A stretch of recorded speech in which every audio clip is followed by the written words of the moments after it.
Hi everyone, hi CA aspirants. So this is our second part of India's 115. So not going to any other discussion. Let's start question number 11. So our target is to complete at least 20 questions in 40 minutes. Now, could this series, 11th question says that, ask that, could the series requirement, series means when the service is substantially the same, you say it is a series requirement, okay? Series and continuously means we do that continuously, right? Like, could the series requirement apply to the hotel management services where day-to-day activities vary involved, where the day-to-day activities vary, and that involve employee management, procurement, accounting, etc. So here the series guidance requires what we have to say is, for any series guidance it requires that the service should be, each distinct good or service should be substantially the same, like every service that you provide should be substantially the same. Here management should evaluate this requirement based on the nature of the promise to the customer, based on the nature, like what is the type of promise that the entity is making to a customer. Here hotel management service, so for example a promise to provide the hotel management services for a specified contract term, for a specified contract term may meet the criteria, this series criteria, like substantially the same criteria. So this is because the entity, why, see, this is because the entity is providing the same service of hotel management each period. So every period in a contract, it is providing the same service, right? Even though some on underlying activities may vary each day. So here the underlying activities for reservation services, like whatever he is doing for hotel management, like reserving the things, reserving rooms, reservation, property maintenance services, and activities to fulfill the hotel management service rather than the separate promises. So all these services we need to do to fulfill hotel management service. These are all substantially the same. Here the distinct service within the series is each time increment of performance performing the service. Okay. So that's all about 12. Next 12th question is, entity A entity a specialty construction firm. It is a specialty construction firm. It enters into a contract with entity B. So A entered with B for what? To design and construct a multi-level shopping center. Like it's like a shopping mall. Okay, like in Orbit Mall or GVK Mall or PVR, like we see. So this, it's a type of mall and a mall. Okay, it's a multi-level shopping center. Okay, with a customer parking facility that is located in sub-levels underneath the shopping center. Here, entity B solicited bids for multiple firms. Entity B solicited bids. Okay, now for multiple firms on both phases of the project. Like entity B, entity A is a specialty construction firm. Okay, now entity B wants to construct. It gave bids for the multiple firms. Like who is interested, they can come and give their put their, what they say, tenders. Like it gave bids for the tenders, it is inviting for tenders, entity B is inviting. Okay, here for what it wants, both phases, like it wants designing of a specialty construction firm, like a designing of a shopping center, and it wants construction also, both. So here the designing and construction of the shopping center and the parking facility, okay, that involves what, multiple goods and services, from architectural consultation and engineering through procurement and installation of all the materials, of all of the materials. So here several goods and services could be considered as a separate performance obligation only. Why? Because entity A frequently sells these services. Like entity A is a construction firm. Okay, it in what entity B invited for bids. Now entity A is selling these standalone services like architectural consulting and engineering services, as well as a standalone construction services also, based on the third party's design. Even though it is not designing, even though third party is designing, it is giving all these separate performance services separately, engineering services, standalone construction services. So here entity A, which is a construction firm, it may require to continually alter the design of the shopping center and parking facility during the construction, as well as continually assess the propriety of the materials internally selected for the project. So here you have to say, even though it is providing separate standalone construction services, determine whether the performance obligation, how many performance obligation are there. I can say there is only single performance obligation, because design plus construction, they are highly interrelated. Okay, they are highly interrelated, and also the significant customization and modification is required because he is designing and he can only construct. They are all the designing and construction is significantly, customized. So here I can say that, going to answer, entity A analyzes that it will be required to continually alter it have to analyze that it will be required to continually alter the design of the shopping center and parking facility during the construction, as well as continually assess the propriety of the materials initially selected for the project. So therefore, design and construction phases are highly dependent on one another. Design and construction phases are highly dependent on one another. That is how they are dependent. Two phases are highly interrelated. Okay. Now, entity A also determines that significant customization and modification of design and construction services is required in order to fulfill the performance obligation under the contract. In order to what? In order to fulfill the performance obligation. So, as such, entity A concludes that design and construction services will be bundled and accounted for as a one performance obligation only. Okay, so this is all about 12th. Now, 13th is an entity is a software developer. Okay, entity is a software developer. It is doing software development. It enters into a contract with a customer. It is entering into a contract with a customer to transfer software license. To what?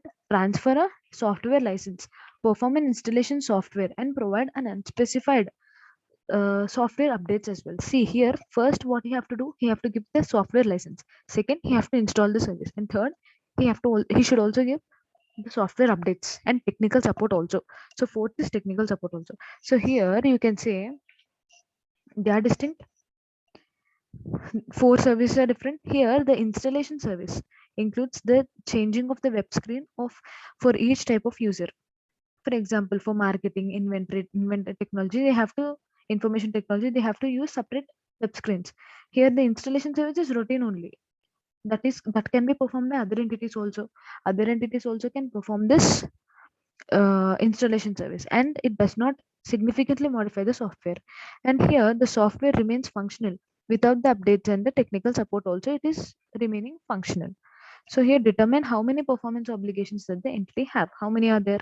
Here the entity assesses the goods and services that is promised to the customer to determine whether the goods and services are distinct or not. Here entity is assessing the goods and services. It assesses the goods and services that is promised to the customer to determine which goods and services are distinct. Okay, which goods and services are distinct. So here the entity observes that the software is delivered before the other goods and services.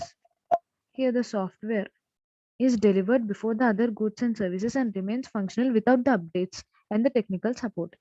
Thus, the entity concludes that the customer can benefit.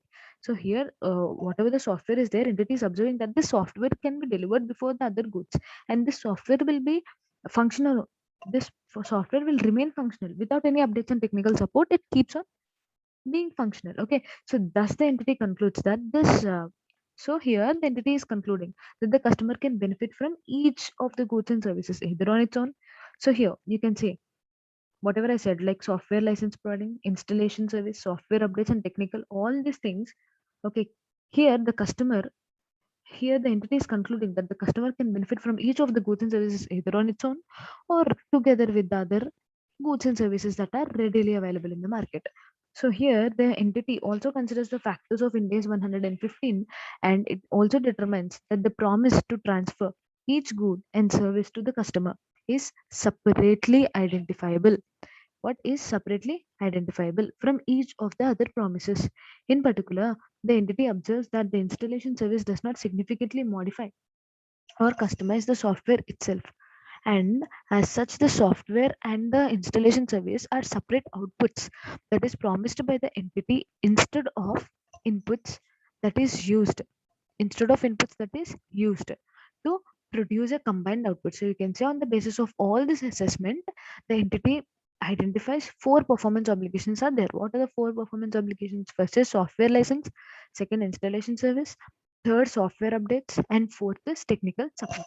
So this is all about 13th. Next question is 14th. The promised goods and services are the same like what we have read in question 12. What we read in question 12, it's a construction, I mean, last question, that is question 13. It's a printing mistake. Okay, customization, we have just read in 13th question. Here, except the contract specifies, here the small difference is that the contract specifies that part of the installation service, as a part of installation service, along with that installation, the license is customized, the software is customized. See here, software license, whatever is there, the software that is to be substantially customized. That is, here license plus installation is single only, you can say. Okay, it is substantially customized to add the significant new functionality to enable the software to interface with the other customized software applications that is used by the customer. Here the customized installation service, whatever the installation service customized, it can be provided by the other entities also. So here, installation plus software customization, this is combined. So determine how many performance obligations are there. I can say there are three, cause the entity assesses, answer goes like this: the entity assesses the goods and services the entity assesses the goods and services that are promised to the customer to determine which goods and services are distinct. The entity is determining. The entity observes that the terms of the contract result in the promise to provide a significant service of integrating the licensed software into the existing software system by performing a customized installation service as specified in the contract. In other words, you can say that the entity is using the installation, I mean, the entity is using the license and the customized installation service both together as inputs to produce the combined output. What is a combined output here? Functional and integrated software system. Here, the software system is integrated. Okay. Okay. This is specified in the contract. In addition to the software system, in addition, the software is significantly modified and customized by the service. Here, the software is also significantly modified because it is customized. Okay, it is significantly changed. Although the customized installation service can be provided by the other entities also, the entity determines that within the context of the contract, the promise to transfer the license within this contract, because customized installation can be done by any other person also, it is readily available, but still the promise to transfer the license is not separately identifiable. So here one person will not transfer the license and other person will not customize it, it is integrated together. It's like both the license and customization will be done by one only, it is within the contract. So from the customized installation service, therefore the criteria on the basis of the factors is not met. Thus they are not distinct. Okay, they're not distinct. That's the software license and the customized installation service are not distinct. Here, when I'm talking about criteria, I'm talking about the thing that we have learned in the last two things. Like there are two criteria that is to be satisfied. Excuse me. First criteria is the customer should benefit on its own.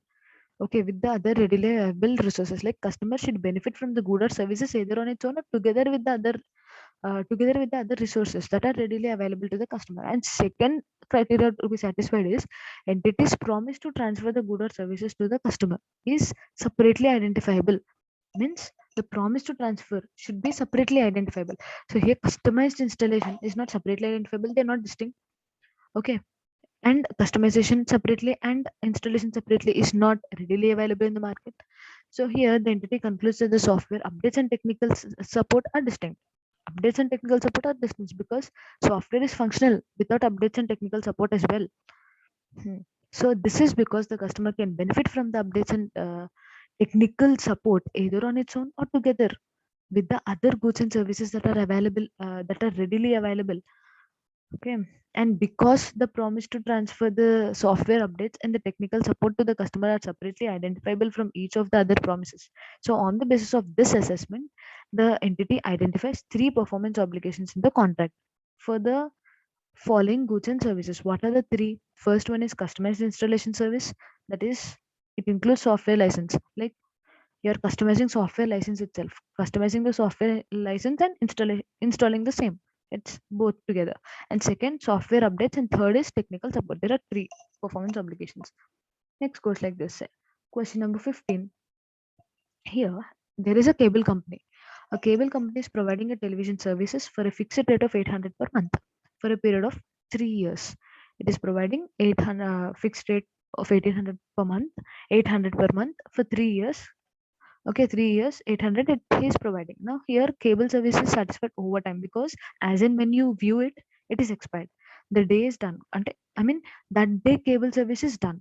Okay, because the customer consumes and receives the benefit as and when it is provided. Okay, as it is provided. That is the customer generally benefits each day that they have access to the cable service. Now determine how many performance obligations does the cable company have. I can say it is only single one to provide for 3 years. See, the cable company determines that each increment of its services, that is, each increment, say day or month, is a distinct performance obligation only because the customer benefits from the period of services on its own.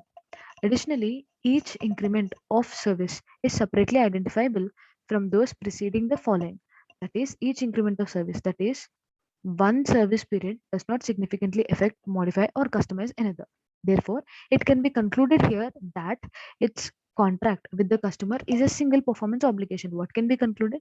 Here, the contract, whatever it is entering cable service with the customer, it is a single performance obligation only. That is to provide 3 years service. To provide 3 years of cable service because each of the distinct increment of the service is satisfied over time.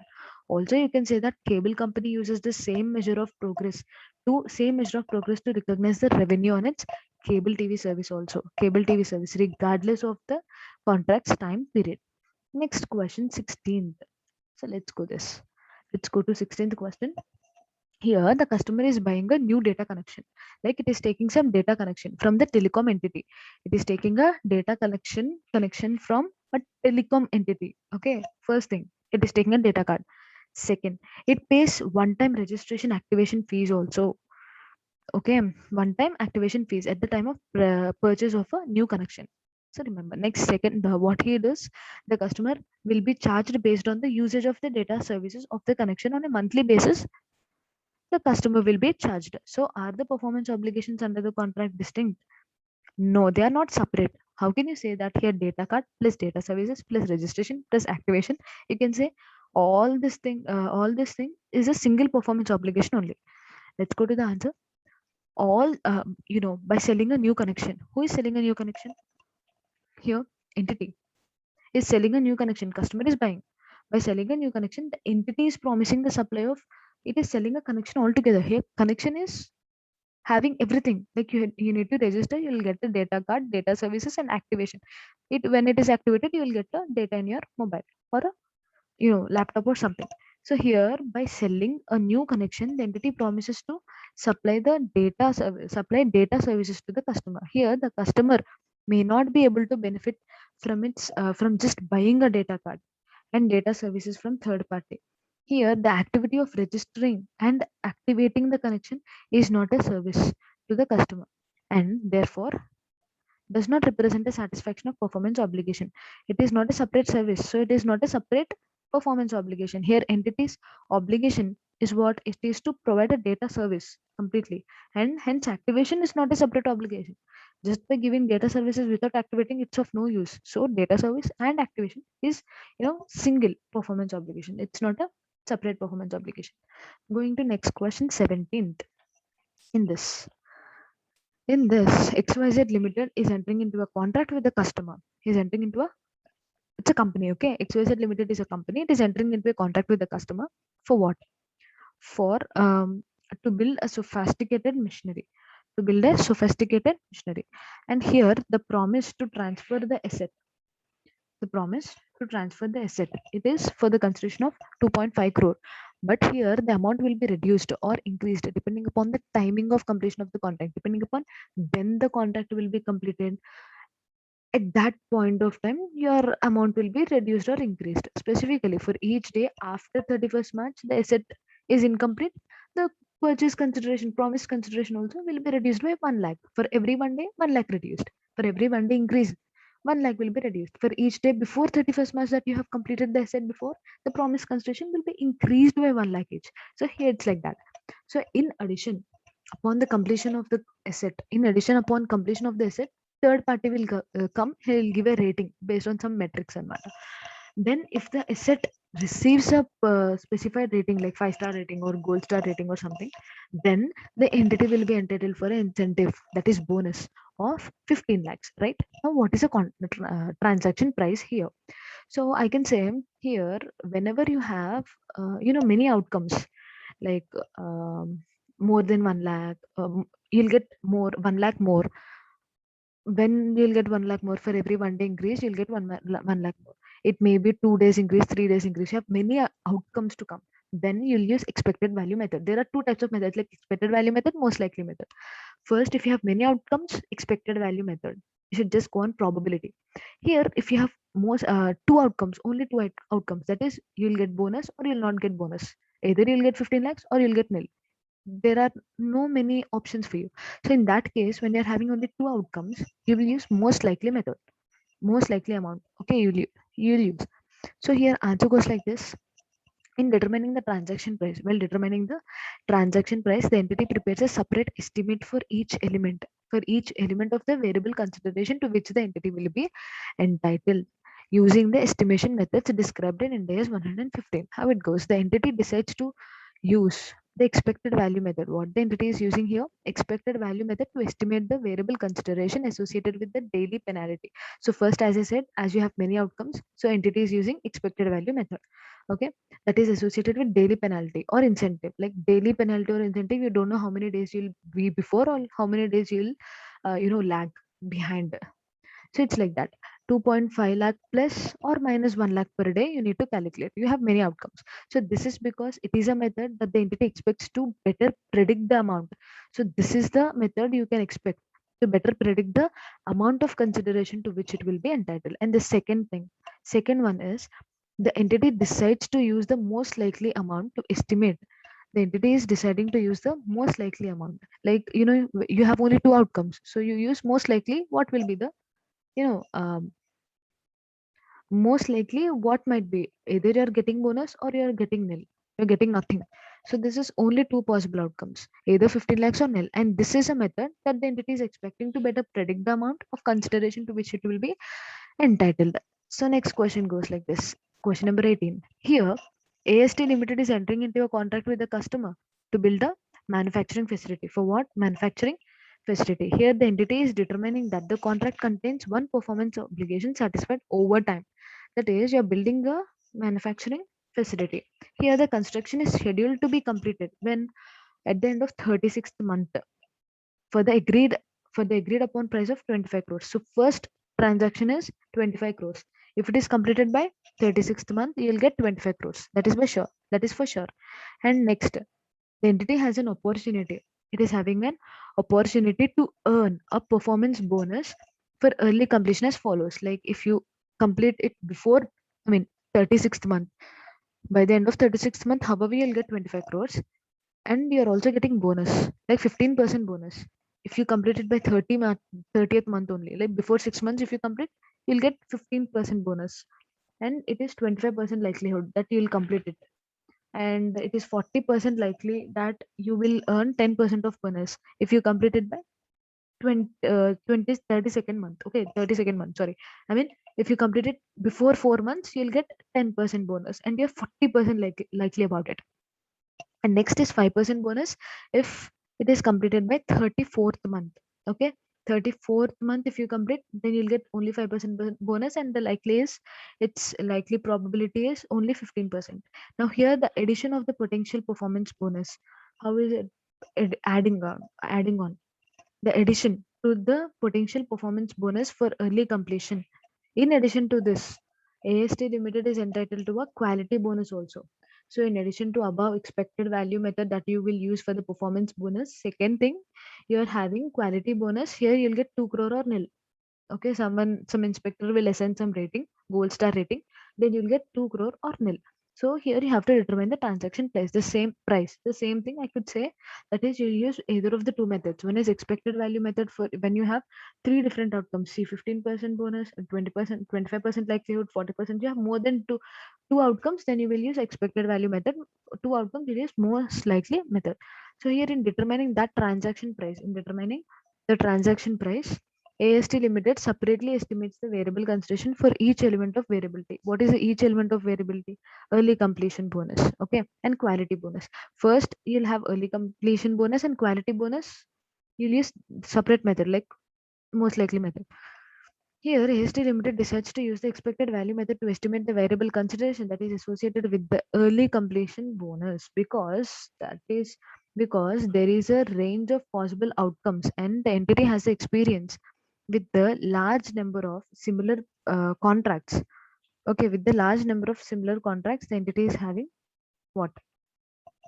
Experience. Okay, and now here you can say on a reasonable basis. Similar contract is having experience that is providing a reasonable basis to predict the future outcomes, so that it can predict the future outcomes as well. Now here the entity is expecting this method to best predict the amount of the variable consideration that is associated with the early completion bonus. You have to predict. That is AB's, that is the companies like AST's best estimate of the early completion is, or early completion bonus is 2.13. How did you get that 2.13? Below table you can see, if you have 15% bonus, then it will be your amount 3.75 into your probability. Like how did you get 3.75? That is 15% into 15% into 25. Like you get 25 crores. However, you'll get 15%. 15% into 25, 25 crores. However, you'll get it by 36th month. Okay, 15% bonus if you complete it by 30th month, before 6 months, right? So 25% into 3.75 amount of bonus that you get, probability, when you multiply the amount of bonus with the probability. How did you get this bonus? 25% into 15%, 25 crore into 15%, 25 crore into 10%, 25 crore into 5% respectively, and that multiplied with bonus you'll get. So this is what called as expected value method when you have more than two outcomes. Here AST Limited decides to use the most likely method to estimate the variable consideration that is associated with the quality bonus, potential quality bonus, because there are only two possible outcomes and this method would best predict the amount of consideration associated with the quality bonus. Here AST Limited believes that it is believing that the most likely amount of the quality bonus will be only 2 crore, right? So next, going to question number 19th. So this question is based on your number of units. So here see, there is a company called HT Limited. HT Limited is entering into a contract with the customer when on 1st April 2011. For what? To sell product X. He is selling product X for 1000 rupees per unit. If the customer purchases more than 100 units, if he is purchasing more than 100 units of product A, so first product is A. Product is A. If he is selling more than 100 units, then the contract specifies that the price price per unit will be retrospectively reduced to 900. If it is more than 100, then it will be retrospectively from the very beginning it will be reduced to 900. Else it will be 1000. I mean, if it is less than 100 units, then it will be 1000. Clear? Now see, consequently, the consideration is a in the contract is variable. So for this, for the first quarter ended 30 June 2011, the entity sells 10 units of product A to the customer. The entity is selling 10 units of product A to the customer. The entity estimates that the customer's purchases will not exceed 100 unit threshold that is required for the volume discount in the financial year.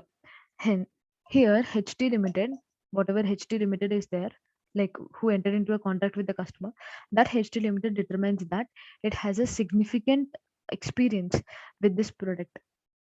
Okay, it has a significant experience with this product and with the purchasing pattern of the customer. So now HT Limited is concluding that it is highly probable that a significant reversal in the cumulative amount of revenue recognized, that is 1000 rupees per unit, the reversal will not occur. It is thinking that the reversal will not occur because the entity sells only 10 units of product A to a customer. 10 units it is expecting, it will not aram say 100 units it will not cross. It is thinking. Now here it will not occur because uncertainty, when the uncertainty is resolved, in that way it is thinking. But May 2011, May 2000, on May, the customer came back. What happened for in May, the customer acquired another company, and in second quarter he came back. That is on in May he acquired. So for that In September only, he purchased another 50 units. That is, the entity sold another additional 50 units to product A. Now altogether it is 60 units, and it is thinking in 2 quarters only 60 units. Okay, in all the 4 quarters it will cross 100. The entity is estimating that the customers what purchases will exceed by 100. It is thinking that, and it wants to reduce the price to 900. So what happened? What is as per the contract? It should give a retrospective effect. That is, from the beginning of the contract, it have to give it have to give the effect. That is the rule. So determine the amount of revenue that is to be recognized by this HT Limited. What is the revenue and what is the liability that is to be recognized for the first quarter? That is, for 30 June 2011, how much revenue it have to recognize, and 30 September 2011, how much it have to recognize. So first, the entity is recognizing a revenue of only 10,000. How can you say that? First, it recognizes in the first quarter, it is recognizing 10 units into 1,000 rupees per unit. In first quarter, it recognized, that is, the quarter ending on 30 June 2011, it have recognized that. Now here, whatever HT Limited is there, it is recognizing the revenue of 44,000 for the quarter ended 30 September 2011. That the amount is calculated from 45,000. Okay, that is, how did you get this 45,000? That is 900 units into 500 units minus 1,000, which is extra recognized for 10 units. You are reversing that. Minus 1,000, that is 10 units into 100. 100, how did you get 100? 1,000 rupees minus 900. That way you got 100. So yeah, that's the case. 45,000 in the second quarter, what you have sold for the quarter ended 30 September 2011, you have sold 50 units into 900. That you got 45,000 minus what you have additionally recognized before, 1,000 rupees, that you are going to reverse now. So you are only going to recognize the revenue of 44,000 here. Clear? When at the end of 30 June. Next question. At the end of 30 September, sorry, it is at the end of 30 September. See, here, for the reduction of the revenue, that is result, why it is reducing 1,000 rupees? The 1,000 is for the reduction of the revenue. That is related to the units sold for the quarter ended 30 June. Next, 20th question goes like this. On April 2011, entity is entering into a contract. Again, entity is entering into a contract with the client now. And that client, what the entity is doing? Entity is providing asset management service to the client. For how many years? 5 years. And the entity is receiving 2% of the 2% quarterly management fees. It is receiving 2% quarterly management fees, that is based on the client's assets under management. Based on that assets under management, it is charging quarterly management fees. At 31st March 2012, the client's assets under management were only 100 crores. Were how much? 100 crores. 100 crores into 2% quarterly bonus, right? In addition, the entity also receives a performance-based incentive as well. So along with this bonus, like what he got, quarterly management fees before, that is 2% of 100 crore. Along with that, the entity is receiving a performance-based incentive also. But this performance-based incentives, whatever is there, that is not in his hands. See, performance-based incentive of 20% of the firm's return. So whatever the return it is getting, in return, in excess of, like, he should get a return more than the market observable market return, than market return. His return should be more. Then he will give 20% bonus incentive on that excess amount only. Clear? Now here, consequently, both the management fees and the performance fees in the contract are variable consideration only. Now analyze the revenue to be recognized or not. So first, what is your quarterly management fees? 100 crore into 2%. Okay. It is not, there is no uncertainty here. Okay. That assets under management, client's asset under management is 100 crore. You know that. But here, whatever 20% into return of the observable market index minus your funds return. And your funds return should be more than the return from the observable market index. Into 20%, you'll get performance-based incentive. That's what the question is saying. How you are recognizing? The answer goes like this. The entity accounts for the services as a single performance obligation only. Why? Because it is providing a series of distinct services that are substantially the same. Because it is providing a series of distinct services that are substantially the same. and have the same pattern of transfer. Okay.